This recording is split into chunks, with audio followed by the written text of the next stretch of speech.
Sayyidina Muhammadin wa ala alihi wa ashabihi ajmain. Amma ba'du fa ya ibadallah taqullaha haqqa tuqatih wa la tamutunna illa wa antum muslimun. Ma'asyiral muslimin jamaah Jumat rahimakumullah. Hari ini tepatnya 10 Zulhijjah 1445 Hijriah. Kita kembali menjadi saksi betapa luasnya kasih sayang Allah Azza wa Jalla kepada kita semua. Pagi hari ini kita kembali merasakan betapa besar nikmat, rahmat dan ampunannya untuk kita semua. Saat ini kita berada di hari yang mulia, hari nahar, hari penyembelihan kurban. Saudara kita para jamaah haji melakukan pelemparan jamaratul akabah setelah di hari kemarin wukuf dan Islam. Karena nikmat yang banyak tersebut, kita diperintahkan untuk bersyukur di hari raya Idul Adha dengan berzikir dan bertakbir. Allahu Akbar walillahil hamd. Idul Adha atau sering juga kita sebut sebagai Idul Kabir, The Great Festival atau Hari Raya Kurban, yang hari ini kita rayakan adalah ibadah ritual yang diangkat dari kisah penyembelihan Nabi Ibrahim alaihissalam terhadap anaknya Ismail. Bapak dari agama-agama Samawi ini, bapak agama Yahudi, Nasrani dan Islam, atau biasa disebut dengan istilah Abrahamic Religion, sebagaimana dikisahkan dalam Al-Quran, adalah sosok manusia yang pantas diteladani oleh umat manusia.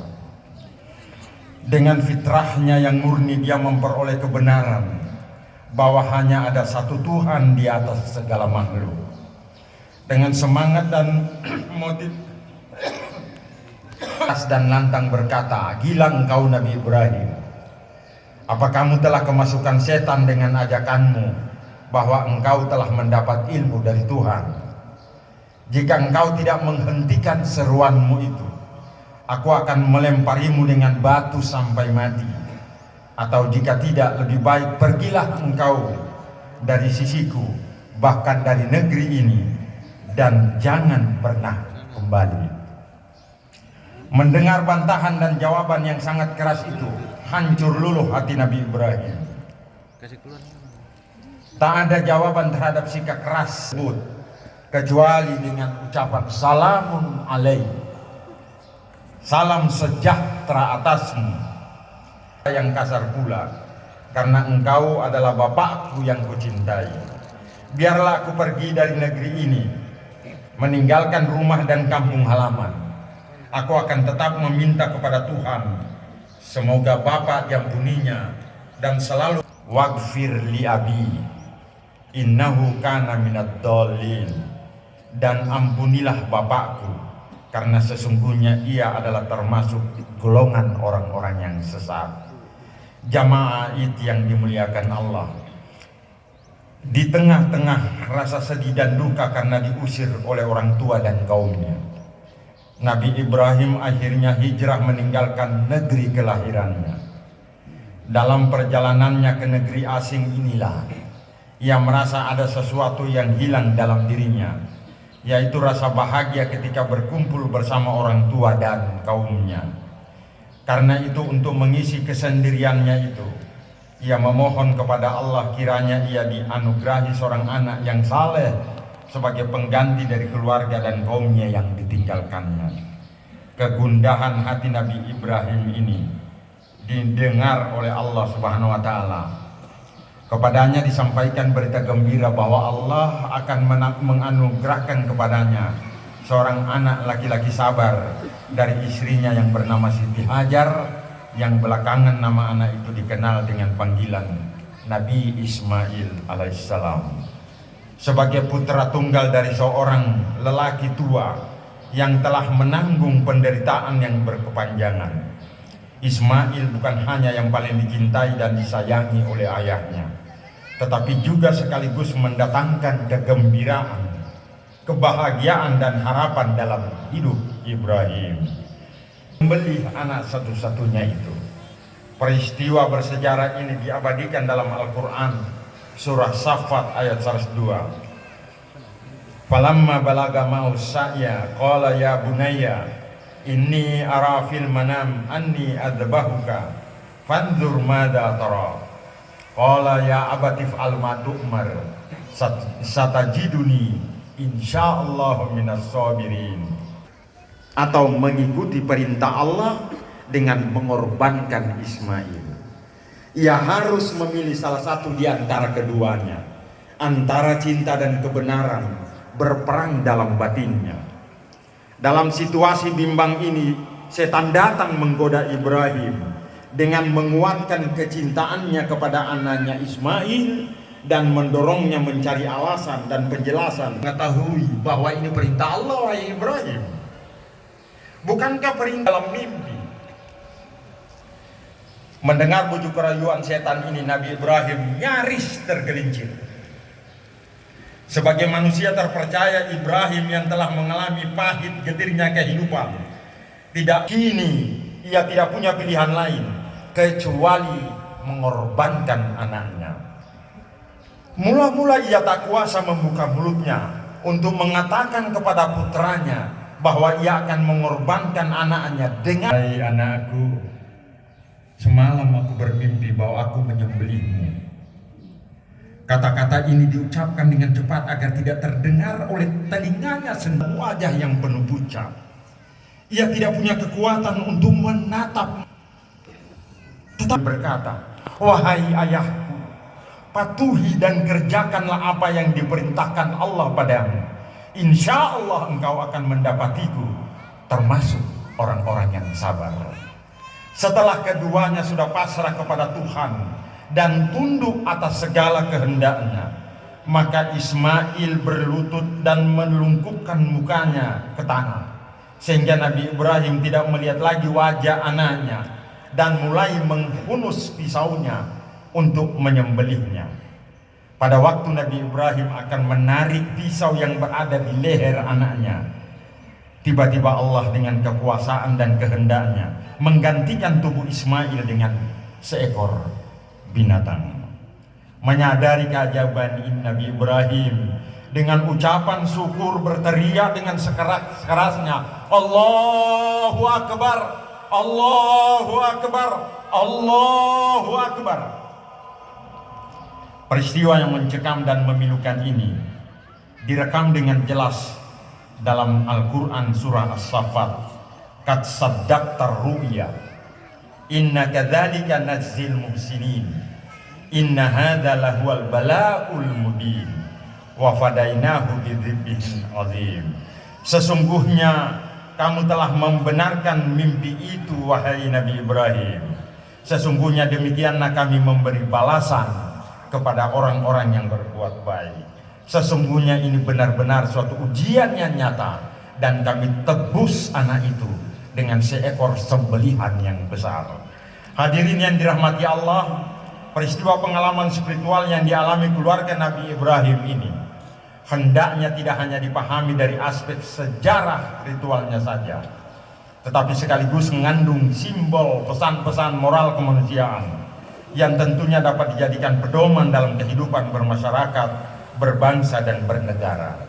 Paling tidak ada 3 pesan-pesan kemanusiaan yang terkandung dalam peristiwa pengorbanan Nabi Ibrahim di atas.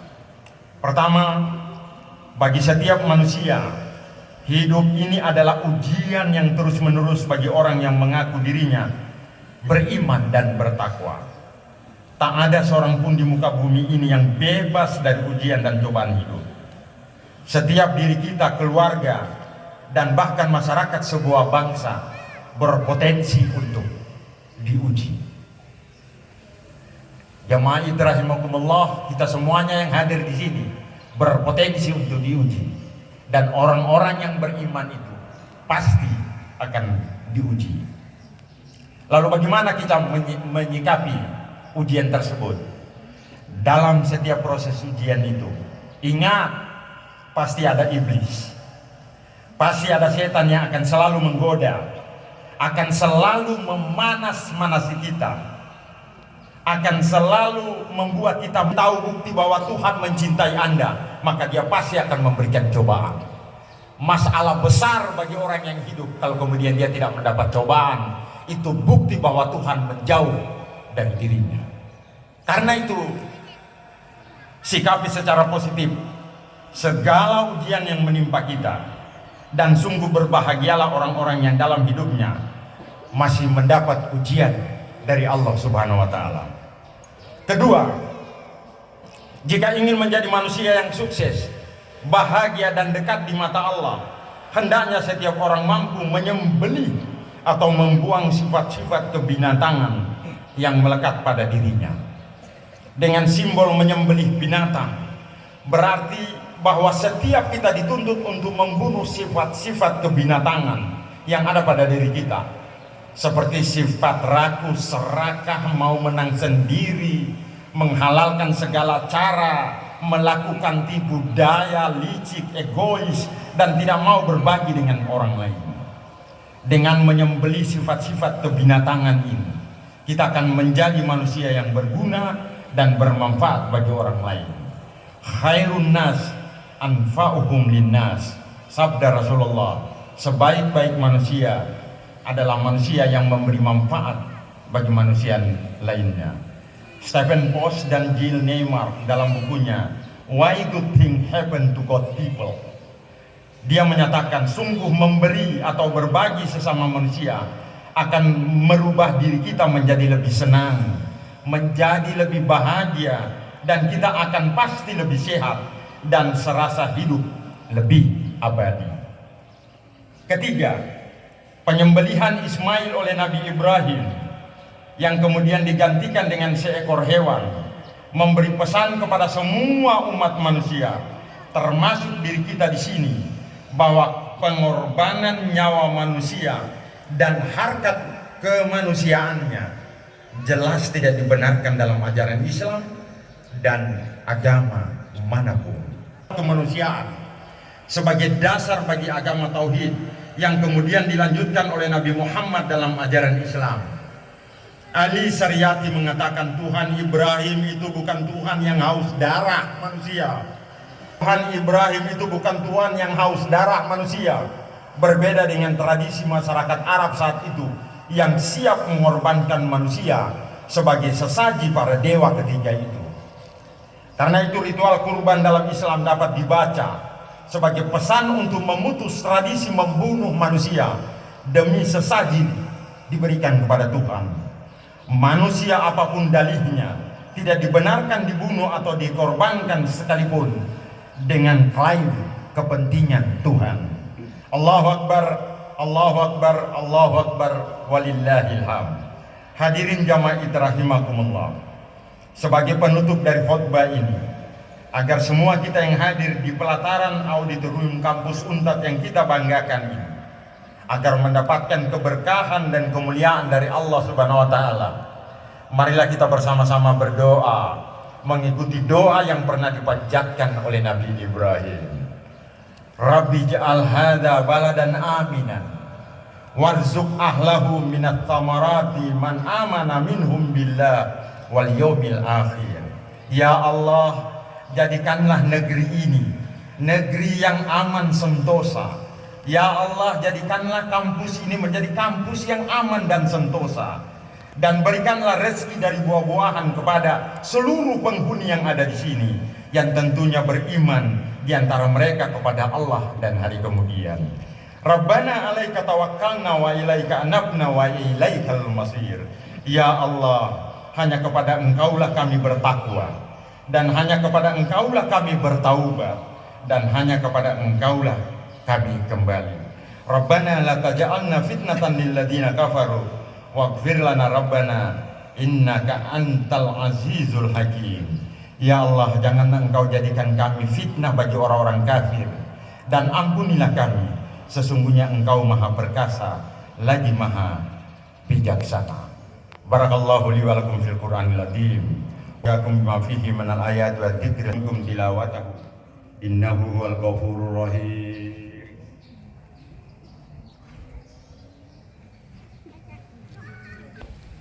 Allahu Akbar, Allahu Akbar, Allahu Akbar, Allah.